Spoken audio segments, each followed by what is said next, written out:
This is Transistor.fm.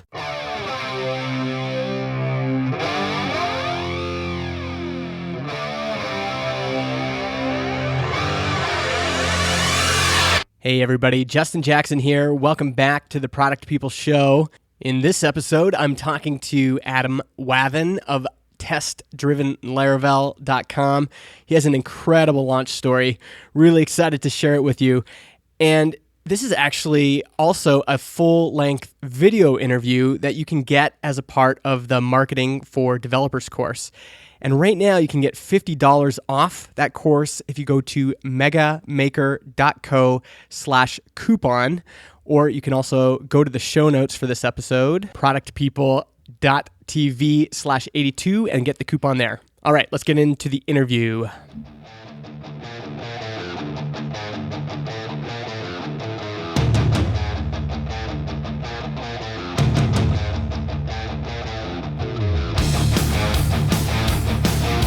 How's it going, Adam?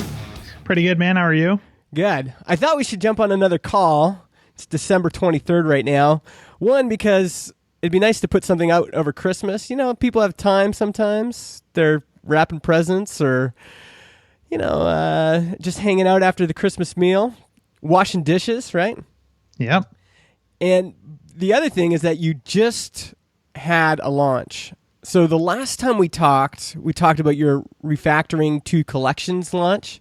Yep. But it had been a while, hadn't it? When did you launch that? That was launched second week or third week of May. Okay, so last spring. Yeah. So what did you just launch now? So I just launched early access to a course that I've been working on since about July called Test-Driven Laravel. So it's a video course on teaching people how to do test-driven development with the Laravel PHP framework. Okay. Now, I want to kind of go through this whole thing, including, if we can, recapturing how you felt before you launched it to early access. And because I think, often all we see is what happens after. People launch and it either does well or doesn't do well. But there's all this other emotions and things that lead up to it. How did you even choose that topic? Why did you know, or how did you know that would be a good topic to even cover? Sure. Yeah. I think it's something that I've been wanting to learn for a long time. It's something I spent a lot of years trying to figure out. And it's just something that I saw a lot of people talking about. I probably wouldn't have picked it if I just saw other people talking about it and I wasn't interested in it myself, but I knew it was, for me, like a holy grail topic that I really wanted to master. And it was just so hard for me to figure out an approach that I was happy with, that I thought, this has got to be something that other people are going to, must be dealing with as well. Yeah. Yeah, I just decided, this would be a cool thing to do. And I threw up a landing page. I announced it at a conference in the summer at the official Laravel conference, because I was speaking there. And people seemed really excited about it. So I threw up a landing page and started gathering interest and blogging about different topics around it and stuff like that. And then, now it's in early access. So. Now, when you say people were excited about it, like you spoke about this thing and you say they were excited about it, what does that mean? What does that look like? Yeah, so I think the thing that really kind of sold me on I should turn this into, a paid product or really do something serious with it was I gave a talk called Test-Driven Laravel at a conference in Vegas in October 2015. Okay. And the creator of Laravel, Taylor Otwell, he's kind of like the DHH of the Laravel world. Okay. Was there at the conference and he attended my talk. And right after my talk, he was telling me, wow, that was really cool. I learned a lot of cool stuff about how I can do stuff even with my own framework. And then they released sort of a video. They tried to videotape it, but they didn't videotape it. They captured the audio, but not the video, but they put the audio up on YouTube. And Taylor saw them tweet about it, and he instantly tweeted it and was like, everybody has to watch this now. And that got tons of retweets, and everyone was like, oh, where's the actual video? There's no actual video component. So I went and turned that into a screencast that I posted on my blog. And it got, a ton of traffic and lots of people sharing it and talking about it, and lots of people, telling me like, wow, like I've always been so intimidated by this topic and I never knew how to do it. And you just made it seem, so simple, or at least so approachable. So that's when I kind of knew like, okay, this is something that, people are really keen to learn more about. So I decided to kind of run with it. Yeah. And it's sometimes hard to explain kind of what that feels like when you actually hit on something people are really interested in. I have a lot of people who email me and they say, they're working on a product, or they're working on a course, or they're working on a book. And when you hear the topic, you're just kind of like, it's not something that makes you go, hell yeah, or, yes, like shut up and take my money. and there obviously was something about this, even like your examples here. So I'm going to read a bit of your landing page copy. Sure. So your headline says, most examples make testing look pretty easy. When I was first learning how to test, every example I could find made it seem fairly straightforward. Assert 5 + 5 = 10. Sure, piece of cake. By the way, just as an aside, this is how I test landing page copy too, is I read it out loud. And if it sounds, if it's fairly easy to read and it has like the right tone when you're reading it, it's usually really good landing page copy. So far so good, Adam. But as soon as I tried to test a real application, I was paralyzed. What's the very first test I'm supposed to write for this brand new app? How do I test that this email gets sent? That one there, that example there, I was like, oh, I've seen tons of developers run into that. And how, basically, what about this code needs to talk to the Stripe API, and how do you test stuff like that? So you give these concrete examples, and I could see people going, yeah, like I need to know this stuff, especially for like real world application development. Yeah. And so were those pains you'd noticed in other people, or were those like those quotes I just read, were those you? Is that those are me? That's me. So yeah, I just tried to go back and think like, what are the things that like I feel like people don't talk about enough, like the things that made this hard for me, because that's a true story. That's a true timeline of what it's like to learn this stuff. You go through and you see someone give an example where they're just trying to kind of teach you the mechanics of it and kind of what it's all about. And the easiest way to do that is to pick like a really simple example where you're not going to run into any nasty corners or anything, because that's just going to distract you from trying to understand like what the concepts are really all about, right? Mm-hmm. So it's important to teach stuff that way too. But then when you go and try and apply those ideas in like the real world, all of a sudden like, oh, I have to generate a PDF that gets attached to an email. Like, how am I supposed to test that? Especially following some of the, principles and practices that you kind of see espoused online about how everything is supposed to be really fast or isolated, or you shouldn't depend on third-party APIs in your tests and things like that. So I found for me, like most of the work when I'm building a real application is not, writing brand new code. It's mostly stitching together stuff that already exists with sprinkling a little bit of my own custom logic about how things need to work, right? But the bulk of it is like, okay, this data needs to get validated and stored in the database. Then I got to send this email, and then I got to charge the customer with this external service that I'm using, or now I got to tag someone in ConvertKit when they purchase this product, or all sorts of different stuff like that. It's always interacting with external stuff. Yeah. And that's the stuff where there's not a lot of great information out there about how to do it, or the information that's out there makes you feel bad about any approaches that you would come up with for testing that stuff. So I wanted to do something that kind of intentionally went into the dark corners of things and tried to show real examples of how you could do this stuff for real, and kind of figure out strategies for doing it that was a lot more practical than what you kind of see out there a lot of the time. Yeah. And I wonder if there's a lesson there too, like what you just described was a lot of the low-hanging fruit has already been discussed online, and often for free. And it seems like you were saying, okay, well, the low-hanging fruit's all gone, but really when people are building this stuff, it's all the stuff at the top that's hard to reach that, people struggle with, or at least that you were struggling with. That's the stuff I'm going to focus on. And if you think about products that make you kind of go, hell yeah, they're all, there's some products that maybe were low-hanging fruit way back in the day, like, I don't know, maybe project management was a low-hanging fruit. Like everyone needs it, and it's fairly simple. It's not extremely complex, doesn't have a lot of dependencies.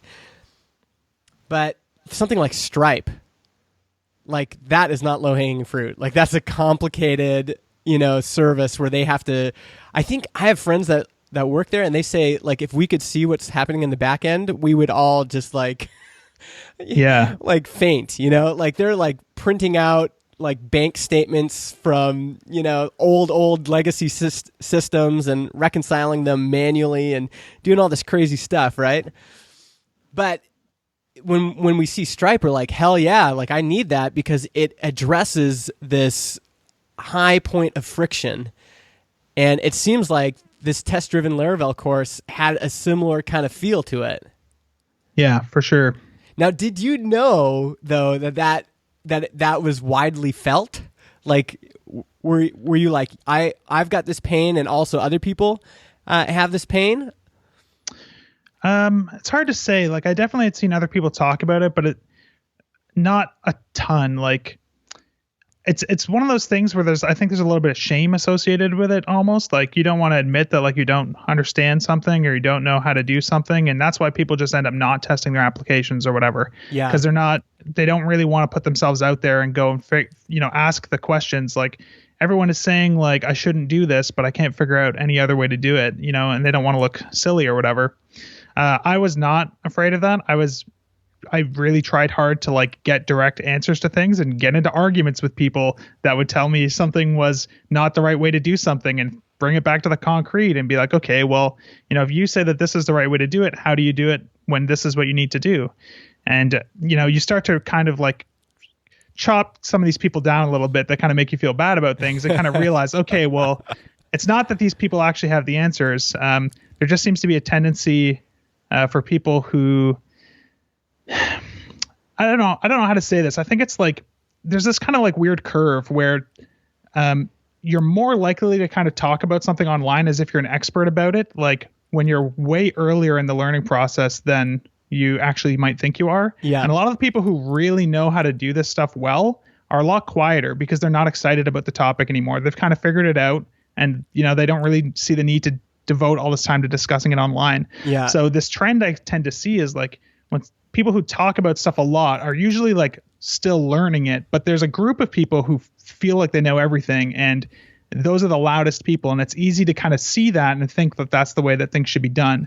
And it takes a little bit of courage, I think, to go out there and like try and get to the bottom of it and find out if, the information that you're seeing online is really actually any good. Yeah. That's another thing.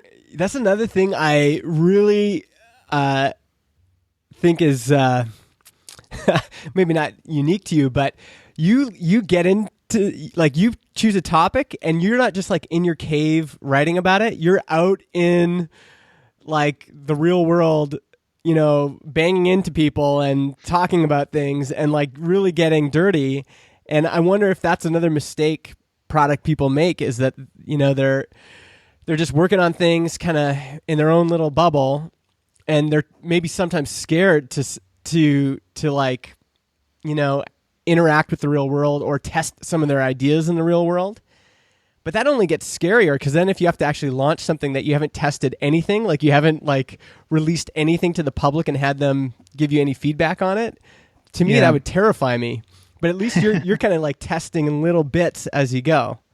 Yeah.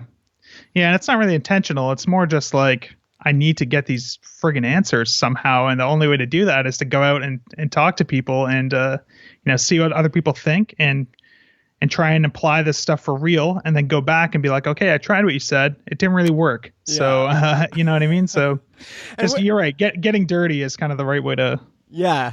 And where's that interaction happening? Is that happening on Twitter and forums? Yeah, Twitter and forums and, comment threads and blog posts. And even like I bring people on my podcast that I know I don't agree with, and I will try and get to the bottom of things with those people sometimes. You know what I mean? Yeah. So, yeah, just wherever I can, really. And that's the other thing. I think, it feels like almost any great product is opinionated in some way. Either the product's opinionated or the founder's opinionated. There's some sort of point of view. That's why people either love or hate DHH, right? Like Sure. they know if they bring him on a show or if they ask him a question, he's going to tell you what he thinks. And I think it's hard to build products, especially products that get noticed when you're too maybe passive or too bland or too just going with the flow. Like if you'd written a course that just went along with the common wisdom, it might not have done very well. Yeah. Okay, so let's go back to the launch here. So you started working on this in July.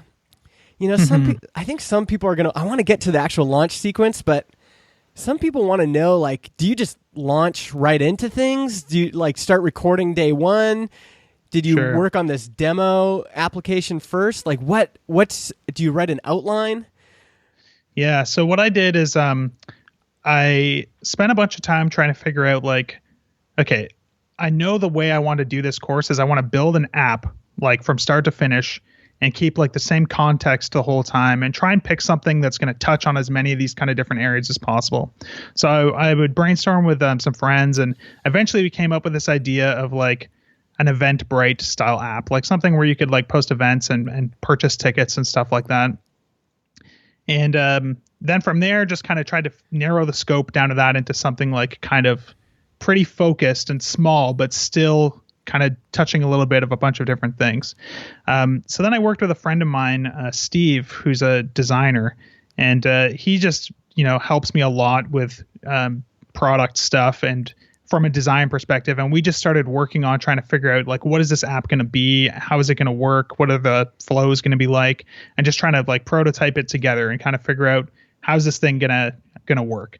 So we started building this Ticket Beast app, which is the app that, we build in the course, and kept running into kind of nasty corners of hard product decisions. Like the thing that I didn't realize was that when I decided to build the course this way, I kind of accidentally signed up for figuring out how to design like an actual viable, real SaaS product at the same time as trying to build a course, because I didn't want to make something crappy. I wanted to make something that was like representative of something you might actually build and ship and charge money for. Yeah.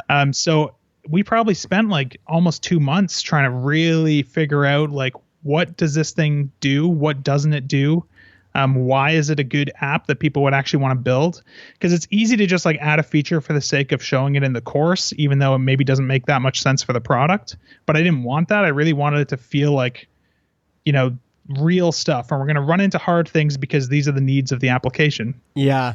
And as an aside, when I watched when I looked at the landing page and watched the video, I was like, man, I almost want to sign up for this just to learn how to build that app. So I wonder if that ended up being a good decision, because I was just like, man, that just looks like a fun thing to build, So testing might feel like kind of a bland or boring topic, but all of a sudden you're building this, this Ticket Beast app, and it looked really cool. And I was like, man, that'd be kind of fun just to like walk along and kind of build that at the same time. Yeah. And while we're on this topic, what was your arrangement with Steve? Like, was Steve just helping you out, or were you like paying him, or like, how did that work? Yeah. So, I help Steve out with stuff. He helps me out with stuff, but he ended up spending so much time on this that I decided, send me an invoice for some time, like for 2 weeks of your time or a week of your time or whatever, because I feel so bad about constantly asking for your feedback on this stuff, and you spend all this time on this stuff. So I did end up paying him. Definitely he should have been paid more, but he's a good friend, and he was, helping me out. And, so I'm really lucky to have him, as someone to lean on for this sort of thing for sure. And how did you meet him? I actually met him through a friend of mine. So he's local to me, and a friend that I went to college with knew him from high school. And, we kind of just got introduced because we both kind of like to build stuff on the side, and he was always looking for someone to help him with code, and I was always looking for someone to help me with design. So we've been hanging out a ton ever since. I've probably only known him for maybe 2 years, but he was like a groomsman at my wedding, even. You know what I mean? Like, wow. That's how kind of close that we are now. Really lucky to have him to lean on for sure. Yeah. And so July and August you were working on the SaaS? Yeah. And kind of that, as well as I did a ton of conference traveling and speaking this summer. So preparing stuff like that. I also gave a workshop at a conference in Amsterdam on the same topic that this course was on. So I spent a lot of time preparing that, which was, of course, beneficial for the course as well, even though we did use a different app for that. But yeah. And then eventually it got to a point where we kept like running into things with the product. What I really wanted to do was build the whole app, have it all done and up on a server somewhere, and put that on the landing page where you could like go in and like click around and buy fake tickets and stuff like that, and just kind of see like, man, what we're building is really cool. Like I want to build this. Yeah. I still think it would have been awesome if I could have pulled that off, but it was just it was so easy to just like nitpick and perfect things forever that I never would have got to recording the videos. So I decided I've got tons of it planned already. Let's just start recording and like get this stuff out there. And as long as I stay a few steps ahead, as I'm working on it, then I'll be fine. So I don't have any demo of it up anywhere, unfortunately. Hopefully I'll eventually get to that point. Yeah. But it all went fine even without being able to do that. So yeah. And as a sidebar, again, it's clear as you're talking, you were workshopping this material over and over again. Like you were speaking, you were doing, examples of this. And I think people miss all of that background. Like they just say, oh, well, Adam launched the course. It must be because he had it all up here and he just knew what to do. Sure. But they don't see like all the practice, all the iteration. Like this goes back to at least October 2015 when you gave that first talk. And then it continues from there, and it's like it's commitment. It's like a long commitment in the same direction to get to these kind of product launch points, right? Yeah. What? Yeah, and it's not like I in October decided to make a product either, right? Because that sounds hard. It sounds hard to be like, okay, I want to build a product, so now for the next year and a half, I have to do all this other stuff before I start on the product. Yeah. It was more like, I want to give a talk. Well, this is a topic that I'm interested in. I'll give a talk on it. Talk goes well. Another conference asks me to give the talk. Well, I give the talk there. Another conference asks me if I can do a workshop on the topic. So I decide to do that. I share some things that I'm learning as I go on my blog or whatever. They're all just kind of like micro goals that eventually get to the point where it's like, I've kind of been like doing a bunch of stuff with this topic for a year. It seems like kind of a logical thing to kind of run with and maybe turn into something that I can release as a product. So yeah. And one thing I've been telling people, and a lot of people don't like hearing this, but if you're going to start a business where you're writing books or you're creating tutorials or you are creating courses, that's a personality-based business. And if you're one of the ways you can figure out if you should even be in that business is if people are asking you to give them advice on that topic, if they're asking you to speak at their event on that topic, if they're asking you to write a blog post or go on their podcast on that topic. And I think if you're not getting those kind of requests, it doesn't have to be a ton of things, but there should be some sort of demand for your expertise. And if you don't have that yet, I think it's going to be hard to, first of all, workshop material and get the feedback you want, but also just even have some level of notoriety so that when you launch something, people are like, oh yeah, I've been waiting for this. Oh yeah, I've been hearing about this or something. Would you agree with that or no? Yeah, I think so. I think the other thing that's like kind of related to that, but from the other side, is something that I started noticing with my own stuff. That's been like a common trend in everything I've done that's like been successful, is that it's always been stuff that I've really struggled not to give away for free because I was so excited and wanted people to see it. You know what I mean? Yeah. I don't think you get that when you're just working on something because you think there's a good market for it or something like that. Like with this testing course, it's so hard for me not to give away more and more free videos because I'm so in love with the topic and I just want to put it out there. You know what I mean? Yeah. Same with the book that I did, between all the previews and stuff I put out, I probably gave away over half the content for free just because I was like, oh man, like this chapter turned out really cool. I really want people to be able to see this or whatever. Yeah. So I think, enthusiasm for your topic and passion for the topic is incredibly important too. Yeah. And And again, you have to see that reciprocated. Like, you can't just be excited about. There's this quote from, I think it's Merlin Mann and John Gruber, that people throw around a lot, which is like, they're speaking at South by Southwest, and they said, don't talk about Star Wars, talk about the second Jawa in that one scene. And I've always thought that was kind of a, I don't know if I'm taking it out of context, but I'm like, I don't think anyone's interested in that Jawa. like, sure, you could do something on that, but that your interest, your excitement has to be reciprocated. And I mean, look at this test-driven Laravel from scratch video you did 11 months ago on Vimeo. It has almost 16,000 views. Yeah. Like, that's insane. Like, that's a huge amount of feedback. And this is on Vimeo. It's not even on YouTube. So yeah. like that, those are, I think you need both. You need the excitement and the passion and the drive to be like, I just want to talk about this all the time. But you also need that to be reciprocated in the marketplace, which is people saying, yes, like, I really, really want this. And I've been thinking about, this is jumping ahead a little bit, but I've been thinking a little bit about levels of reciprocation, like, in some ways, maybe that's not the right word. I think it is, though. In some ways, like, when you launch something, especially a digital product, your upside is completely dependent on how excited other people are about it and how many of those people there are. Yeah. Do you kind of get it what I'm saying? Yeah, for sure.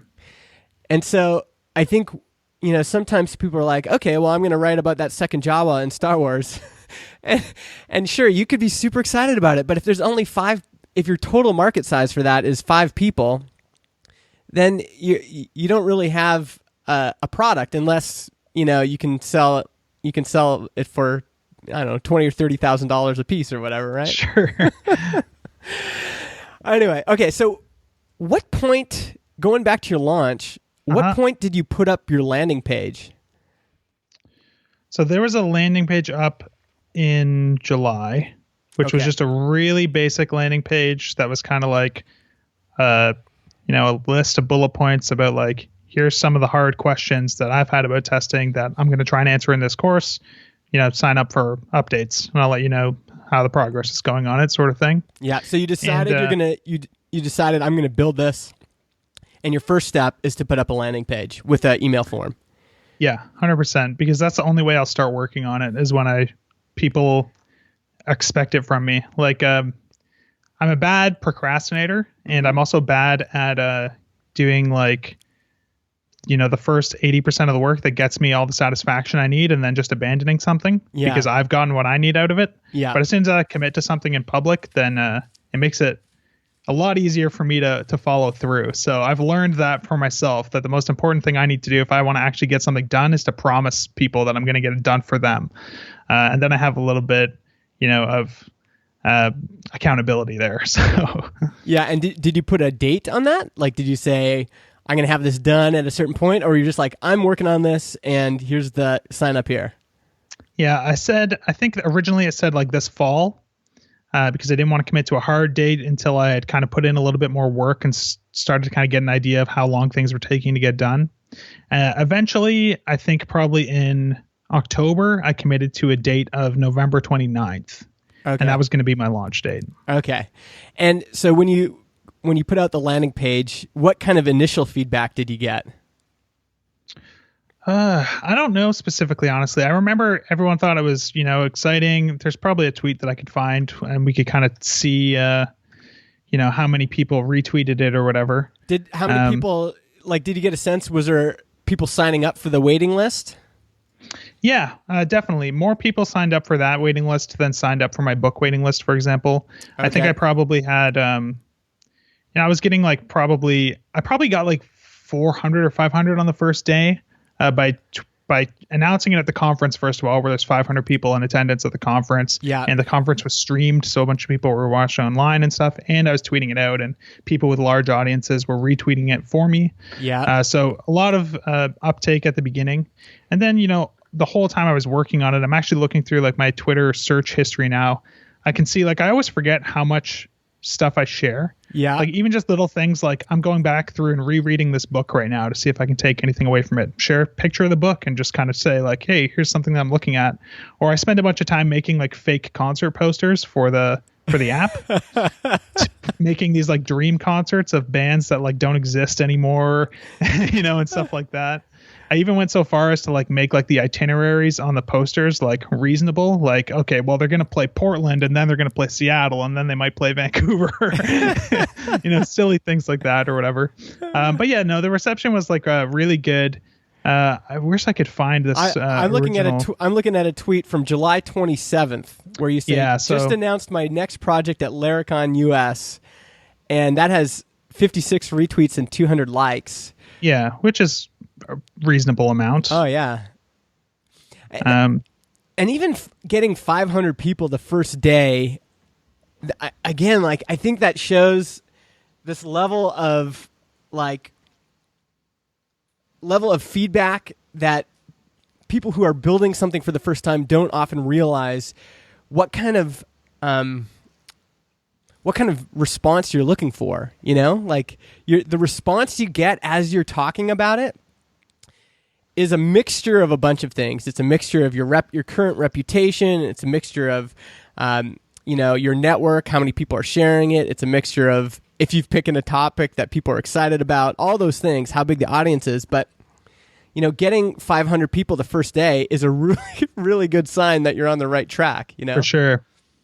Yeah, and it helped that like I tweeted out. I'm looking at the history here. Like when I tweeted the screencast, I put that on January 11th, which was when I re-recorded that conference talk as a screencast, and that had 76 retweets. Yeah, on just a little video. You know what I mean? So that was kind of like, okay, yeah, I'm right that people do want to learn more about this stuff and people, are into this content. Mm-hmm. So it's another reason I think people need to get in the habit of sharing things all the time. That's something else you're good at, is like sharing your progress, sharing a screenshot, sharing things.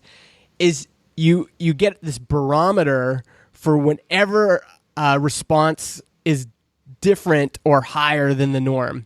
So all of a sudden you'll like share one thing. And this happens to me all the time. I'll work on something. I'll be like, I'll share it, and I'll be like, man, that didn't get the pop that I was expecting it to. And then it'll be 2 a.m. and I'll start, a tweet storm about Steve Jobs, and that'll get, hundreds of retweets. And you can kind of see, whoa, this topic here had, mediocre response, but this one here, wow, that had a lot. But if you're not constantly kind of doing things and telling people, it's really hard to get that gut feel for what might have some traction. Yeah, definitely. It's always good to have more data points there for sure. Yeah. Cool. Okay, so you get the landing page up, you're working on this thing, then you decide, okay, I'm going to start recording the videos. You set a date, November 29th. Let's get into the actual launch now. So November 29th rolls around. What happens? Yeah, so I started recording the videos probably the second week of October. And I think I was about 2 weeks before November 29th, or maybe a week and a half before November 29th, the Sunday night. And it had just been kind of building that I was not as far along as I wanted to be. Like every single thing was taking longer than I wanted to be able to explain. Like it's not so much that like, oh, it takes a long time to record these videos. It's that, wow, there's way more videos than I thought I was going to need. Mm-hmm. And when you think about it, it makes sense. Like I'm trying to document building an entire app that you could ship and make money for from start to finish. And I wanted that to be like maybe 12 hours of video. Like that's insane. Like no one is going to build an entire app that you can actually charge money for in 12 hours and be explaining what you're doing as you go and showing things that don't work and things that do work. Yeah. You know what I mean? Yeah. So in hindsight, it was kind of like obvious that, okay, well, this is not going to be that size of a project. It's going to be bigger than that. Yeah. So I had like 4.5 hours of video done or something. And this was like a week and a half before November 29th. And I was still early in like the actual app building process. And I was just like stressing out hardcore because, I promised that I would get it done on this date. So in my mind, I had like kind of two options. One was to like figure out a way to basically stay up for a week straight recording videos and sort of rush and half-ass things and cut things out because that would be the only way to get it done on time. Yeah. Or the other option was to push the whole thing back and be like, okay, if I keep up this pace, I can probably get it done mid-December or something, or even that seems unrealistic now that I look back at it after putting more work into it. But I didn't want to launch anything in December because it just didn't seem like, you launch a new product 2 weeks before Christmas. It just doesn't seem like a smart time to launch a product to me. Yeah. So that would have meant pushing it back till January, which just looks crappy to like email everyone and be like, hey, it's going to be another few months before this thing is done. Yeah. So I was talking to a friend of mine, Jonathan, about basically that night, that Sunday night, I specifically remember I couldn't sleep. I was like in panic attack mode. Like I've never felt this horrible and stressed in my life. Like just sitting in bed, I literally felt like I was physically like spinning in space. Like it was the weirdest physical reaction I've ever had to like not feeling like I was going to get something done that I wanted to get done that was really important to me. Yeah. So the next morning I was talking to my buddy on Telegram, and he could just tell, like, based on the things I was just saying in chat, like, dude, like, we got to hop on a call to like help you like figure this out. So I'm grateful to have friends like that that are willing to do that for me. And we just started chatting about it. And he was like, why don't you just like release what you have now? Like just release it kind of early and just tell people that, it's not done yet, but just keep working on it and release the stuff as you go. And I was hesitant about the idea because to me, it felt like I was basically admitting that like I wasn't going to deliver what I wanted to deliver, or that it wasn't done. Yeah. But the more we talked about it, the more it sounded like, you know what, this is probably better than the other two options, at least. So I started reaching out to every single person I know that would have an opinion about this sort of thing, yourself included. Yeah. And just kind of asking, what do you think about this idea? Do you think this is a good way to go? Do you think this is going to damage the launch because there's not going to be this big, like, curtain reveal where here's the course sort of thing. And everyone seemed to kind of think, like, that's not a bad idea at all. Like, I think people will be grateful to get it. And, going back through kind of my interactions with people, a lot of people have been asking me, like, emailing me, are you taking pre-orders, stuff like that. Like, I want to pay for it now, even if it's not going to be done yet. And I didn't really want to take anyone's money until it was actually done. It just feels kind of weird to me. Yeah. But yeah, so, we got on a call and I started talking to you about it. And you really convinced me that it was going to be fine and that it was going to be, the right way to go. And by the time that we were done our call and it was kind of towards the end of the day, I was really feeling good about this idea of doing like an early access launch sort of thing and really spinning it as not like, okay, it's not that it's not done. It's not done, but I'm not trying to sell you half a product. I'm trying to tell you, okay, well, I could have delayed it, but I promised I would have something on this day. So I'm going to offer it at a discount and you can get it starting now. And I'm going to send out new videos every single week until the thing is done. And honestly, in hindsight, it turned out better that way just because it's such a massive kind of project. It's going to be like probably 25 hours of video or something. Yeah. And saying, here's 25 hours of video to watch up front is already like crazy. Yeah. I'm sure a lot of people would still find that awesome, but to me, it's actually awesome to be able to send out like half hour of video every week. Mm-hmm. And it just seems really a lot more digestible. Yeah, totally. Yeah. Because what you were saying was, I've already got a big chunk of this done. And I know a lot of you are excited about it. So why don't you just get access now? I'll give you a discount to get access now. And by the time you get through 20 hours of video, I'll have already added another 5 hours of video. Yeah, so, exactly. So there's no risk to you. It's all upside for you. And then you as the course creator also get the benefit of having real, live, breathing human beings using it and giving you feedback. And sometimes even that, just launching it and getting some paying customers can be encouraging. Definitely. So what did you do then? Did you send out an email? What was the next step? Yeah. So basically from there, when I had sort of decided, okay, we're going to do this early access thing, I switched gears priority wise and kind of stopped recording new content and instead started kind of making sure that I was going to be able to deliver this thing to people. Because originally, if I was going to be able to ship an entire course, it's not too bad to be able to just provide people with download links, through Gumroad or whatever. People can just download them and watch them. Mm-hmm. Now I knew it was going to be like a lot of content, like gigabytes of video, which sucks to download. Yeah. So what I wanted to do was put together like a kind of a simple static site that you could download as a zip file, and it would have the videos embedded in it and just linked to Vimeo with links to download them. So you could just download like a 300 kilobyte zip file and watch all the videos like kind of locally. Yeah. Instead of downloading this whole thing. And I thought, yeah, that'll be cool. But then when I kind of realized, okay, well, if I'm going to do this early access thing and release new videos every week, really that's not going to be great, because now I'm going to be asking people to download a new zip file every single time. It just seemed sort of gross.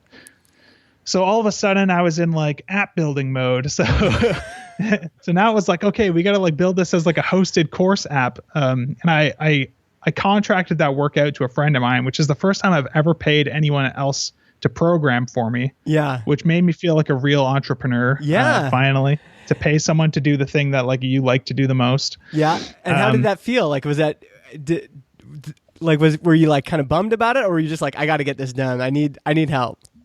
No, honestly, it felt awesome.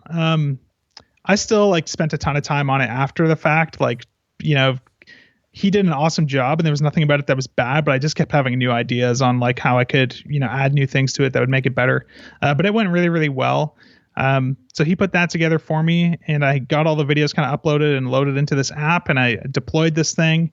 And the whole time I was thinking, okay, I'm going to still use Gumroad to sell this, because they have these features that are supposed to let you kind of have someone purchase and then they make a request to your app for you to fulfill it, and they just kind of handle the checkout thing. But it turns out that Gumroad is even more rotten than I once thought. Yeah. And there's two ways to do it, and it's not clear which one is supported and which one's not. And one of them's deprecated, but the documentation is still up and no notes about it. Yeah. And it doesn't work properly. So then I was in, okay, well, now I got to build like a whole checkout process myself. Yeah. So I ended up doing that, you know, with Stripe, and got all that done. And then I think it would have either been probably Sunday night. I sent out an email kind of saying, okay, I said I was going to have this done on November 29th. November 29th is Tuesday. Here's kind of the scoop. It's going to be early access. These are all the videos that you're going to get. Normally it's going to be $249 when it's actually finished and released. You can get it for $139 if you buy it now. And I just did a single price tier. Originally I was planning to do like different packages where maybe you only got up to this part of the app, and then we'd add like new features, and those would be kind of in different packages. But it seemed really confusing to try and pre-sell different packages when the videos aren't even recorded for those packages yet. It just seemed way easier to just be like, if you get early access, you get everything, and it's one price and it's straightforward, whatever. So I threw that up, I think Sunday night, and then I sent out an email on Tuesday morning, basically as soon as I woke up. Probably more like 8 o'clock, actually. I probably didn't sleep that night at all. What were you nervous about? Were you just like anxious about what people would say, or just excited, or? I think it was mainly, I had no idea what the response was going to be to an early access launch. I didn't know what percentage of people that were interested in the course would be interested in early access. You know what I mean? Yeah. My gut was that it was going to be a low percentage. Like my like kind of internal pessimist was kind of thinking people are going to be like, oh, it's like not done. Like no matter how I try to spin it in this like kind of positive way. Yeah. You know, people are going to be like, you know, I'll just like wait because I don't really want to buy something that's not ready yet or whatever. Yeah. And I mean, yeah, it's something that's not ready yet. But when I look at compared to like what a lot of other people do with like selling beta access to things, I did have like a ton of content there. Yeah. So I don't really have to feel too bad about it. Yeah. But the fact that you care so much again is kind of indicative of your kind of personality, but also how you build things. Like you really care about the details. You really care about, you know, creating something that is well made. And the fact that you're stressing out about it just shows how much you care. You were really thinking this through. Whereas, you know, there's a lot of people that are just like, whatever, I'll just put it up for early release. It's not a big deal, you know? Sure.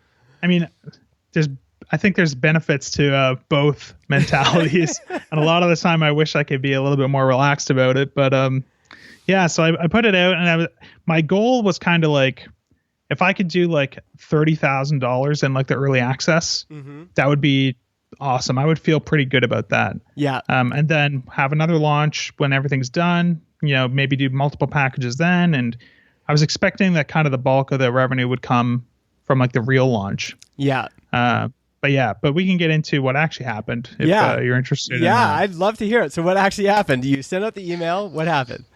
Yeah, so as soon as I sent out the email, my phone just started buzzing constantly with sales, which is awesome.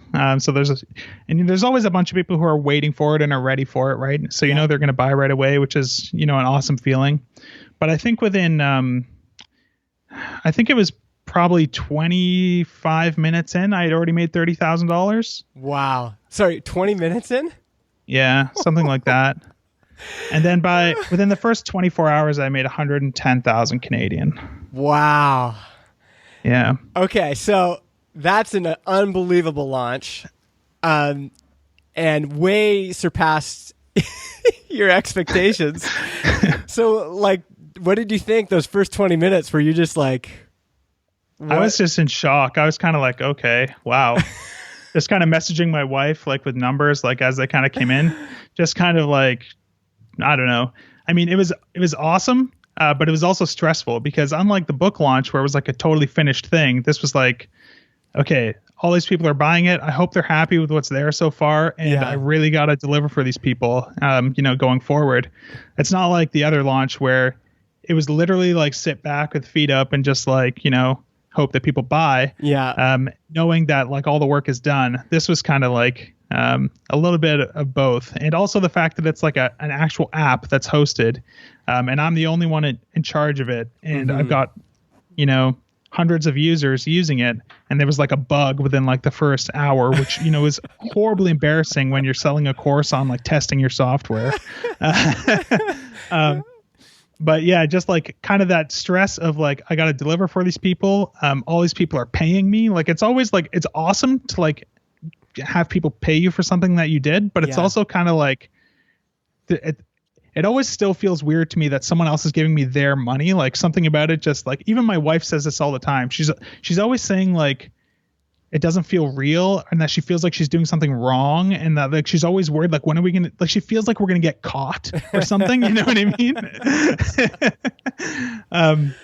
But yeah, so I was worried like, okay, is the app gonna hold up? Is the server gonna be okay? Are all the videos embeds gonna work? Because we basically had to build like a full featured course application where people could pay and create accounts and stuff.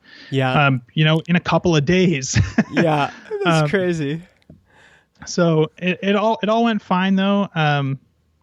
The response was awesome. People were, watching videos and messaging me and be like, man, I've learned like so much already just from the first couple. So no complaints. Everything went really well. And the sales kind of have been really steady. And now it's not even a month in and it's made, I don't know, I'll check right now. Now it's up to 224,000 Canadian. Wow. Wow, that's so awesome. I mean, I love the story. And I remember like, cause you've been messaging me as you go along and I just like so excited for you. Cause like, this is an unbelievable launch. Like this is like, there are funded software startups that have never had a launch like this. You know what I mean? Like that, just to put that in perspective, like it's just such a great thing that one Canadian who just was excited about a topic and took a risk on talking about it and giving talks about it and then doing little video tutorials on it and then going all the way in and then people saying, you know what, this is super, super helpful for me and I'm going to respond by giving you my $139. Is that what it was pre-launch? Yeah. That's to me, that's just like such a beautiful thing, like that can happen. You know what I mean? Totally. Yeah. No, it's amazing. Like I couldn't be more blown away by the results for sure. And so again, I mean, we've been trying to like pull this apart, but what do you think now in retrospect, now that you've launched it and you're getting the good feedback and you're getting that you've had these incredible sales? What do you think? Why? Because you were thinking maybe if this could do 30K, pre-launch, that would be amazing. Why did it exceed your expectations? How many people were on the launch list? Good question. I launched it to my entire list because I'm a bad email marketer, which I think was about 5,500 people at the time. Okay. So a pretty sizable, crowd of people. I can kind of check the. So I sent that out on, let's see, November 29th at 8 a.m. And that was to actually 6,500 people, sorry. Okay. So there's a 61.5% open rate, a 25% click rate, wow, and 41 unsubscribers. So pretty decent sized list, like 4 times the size of the list I had for the first product. Yeah. And I really think a lot of it comes down to the topic. This was the thing that I wanted to build before I even created the book. Like I made the book as like getting my feet wet because I thought it would be a smaller project. Yeah. Turned out to be a massive project too. But this was the one that I always wanted to do, that like I felt like there's a need for this, or because it's just something that was so hard for me to learn. And again, like we talked about this the last time we chatted, but it was just one of those things where I had to like piece things together from so many different places, try things myself because even the things I was finding weren't working. Mm-hmm. And, I was able to kind of put this together now into something that like I did all the work for you. Like here's the one resource that you need that you can learn this thing from. Yeah. And I think it's a really aspirational topic. Like the last thing that I did was, a specific style of programming that's kind of fun and I think is really exciting and really cool, but it's not like this topic where it's like learning how to like deliver software with confidence and know that things are working. Mm-hmm. And it's the sort of thing that people try and fail at. So yeah, I had a good feeling that it was going to be something that people would be interested in, but it's still obviously magnitudes bigger than I still expected it to be. So from that 6,500 people, how many people bought? Like, what's your guess? Yeah, that would be a good thing to be able to know for sure. I know, let's see what I can figure out here. I mean, it's like something like 1,200 sales so far, 1,232 sales. I'm not sure how many of those came from the list and how many didn't. Yeah. But yeah. But I mean, when you first sent it out, that first 20 minutes and likely most of the first 24 hours, most of those sales must have come from your email list and Twitter. Yeah. Yeah. All from Twitter and the email list for sure. Yeah. So it was definitely hundreds of people from the list bought it. Yeah. Yeah. So that would be interesting for you to dig into and see like how many of it was your list. Because another thing that seems unique about your situation is, I mean, marketers have been talking about the importance of an email list forever, but you've been pretty upfront to say, you know what, like Twitter's been great for me, and just even like the general community, like people. For example, one way I know a launch is going good for one of my friends is if their product pops up in 2 or more of my Slack chats, and your course popped up in a bunch of different Slack chats. I was like, okay, awesome. Adam's having a good lunch, because that is how, like, people who aren't on your list, the way other people hear about it, it's all word of mouth. And where are those conversations happening? Slack, Telegram, Twitter DMs, around the literal water cooler. Like that's where people are talking about things. And when you see that kind of, when you as like an outsider can kind of notice like, whoa, a lot of people are talking about Adam's course, that's a pretty good sign that it's got buzz, that it hit a nerve, Yeah. So I just put together a segment here in ConvertKit to kind of figure this out. It looks like 600 people had signed up for the early access kind of like, for the landing page mailing list. Yeah. Before I launched, so before the launch date, and now are also tagged as customers. So about 50% of all my customers were on my list before I launched. Gotcha. So 50% of sales came from your list. Yeah. Man, I mean, that's a huge deal, right? But the crazy thing to me, because for me, I think most of my product launches, it's higher than 50%, probably 70, 80% comes from my list. So the fact that 50% came from outside of the list, like it was able to get this traction outside of people that knew you. Yeah, I think the topic, there was something about the topic. And also, like I've been saying, the market, one thing I've been thinking about a lot lately is just this idea of like, okay, who's Adam's market? In a broad sense, it's developers. But then you go narrow it a little bit more, it's PHP developers. But there's millions of PHP developers. Like that's a great niche to be in because there's a lot of PHP developers. But then you've narrowed it a little bit more, like, okay, Laravel, like who's interested in Laravel? But even that, it could still be millions of people, right? It's still huge. It's the most popular PHP framework, and it's still kind of on the upswing. So yeah.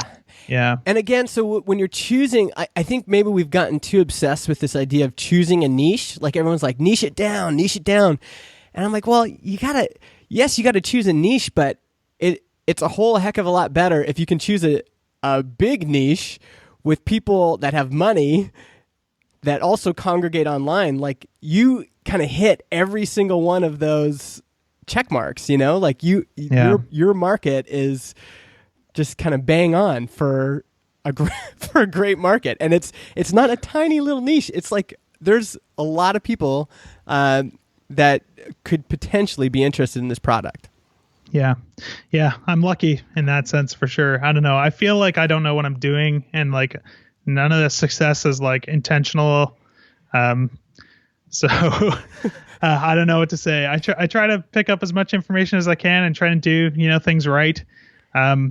But still a lot of it, I think, just comes down to, picking a topic that people are excited about, that I'm excited about, and being lucky that there's a lot of people in the same boat as me that, happen to write the same language that I do and are interested in the same tools. And, I'm lucky to have an audience of people that I've kind of built up just by being involved, in this community for a number of years now. So, yeah. Well, I appreciate you taking the time to talk to me right before Christmas. And I think all of these things, what I love about your story is that I think people can learn something from it and actually apply it to what they're doing. And so everything you just mentioned, like picking a topic that people are passionate about, building up a reputation in a community, and sharing your progress, being so excited about something you can't hold it in. I think those are all things people could use in their own businesses. So yeah, thanks, man. And yeah, well, let's keep chatting. I love these kind of follow-up calls because they're like, it's just interesting to see, okay, here's this stage here, and then catching you right after a launch and getting some of that raw emotion still. It's good. If folks are interested, you can go to adamwathan.me. That's WATHAN.me, and then /test-driven-Laravel. Do you have a domain for that as well? Yeah, testdrivenlaravel.com redirects there. Okay, so testdrivenlaravel.com redirects there too. Cool, man. Have a great holiday. You too, man. Thanks a ton for having me on here, and thanks for all your help with the launch. Yeah, really dude. Appreciate it. Anytime, man.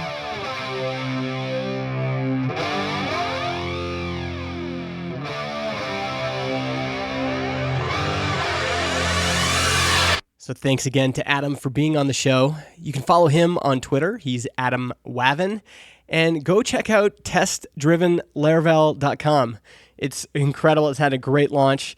If you want the full video interview, you can get that as a part of Marketing for Developers. That's at devmarketing.xyz, or go and get the coupon, megamaker.co/coupon. And I will see you in 2017. Thanks again for listening.